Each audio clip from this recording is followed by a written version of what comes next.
क्या अमेरिका भारत को रोकना चाहता है? क्या डोनाल्ड ट्रंप की नाराजगी के पीछे कोई बड़ी साजिश है? इसे लेकर ऑपरेशन सिंदूर तक एक एक बात पर्दा उठाते हैं। 16 मई को डोनाल्ड ट्रंप ने एक बयान दिया जिसने भारत अमेरिका व्यापारिक रिश्ते को लेकर सवाल खड़े कर दिए। उन्होंने एप्पल की सीईओ से कहा, भारत में फैक्ट्री मत लगाओ, वहां भारी टैरिफ लगता है। लेकिन टीम कुक ने उनकी बातों को नजरअंदाज कर दिया और साफ कहा, एप्पल भारत में ही आईफोन बनाएगा। आपको बता दें कि अमेरिका में बिकने वाले आधा आईफोन इंडिया के द्वारा बनाए जाते हैं। 2024 में एप्पल ने करीब 3 करोड़ आईफोन बनाए हैं, जिसके जरिए उन्होंने नई दुनिया भर में 1,09,000 करोड़ का फोन बेचा है।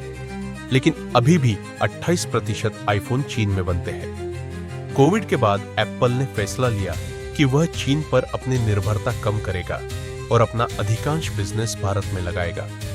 यह बात डोनाल्ड ट्रंप को बर्दाश्त नहीं हुई और उन्होंने सोशल मीडिया पर एप्पल को धमकी देते हुए कहा कि अगर एप्पल इंडिया में आईफोन बनेगा तो वह सीधा 25% का टैरिफ लगाएगा।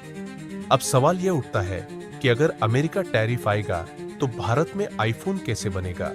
भारत में टॉप आईफोन बनने में $1,000 का खर्चा आता है, लेकिन एप्पल अगर यही आईफोन अमेरिका में बनाता है तो उनमें लगभग $3,000 की लागत आती है। अगर एप्पल 1,000 कास्ट में 25% टैरिफ भी देता है तो टोटल कॉस्ट लगभग $1,250 ही पड़ेगा, जो कि अमेरिका में बनने वाले आईफोन से 3 गुना सस्ता होगा।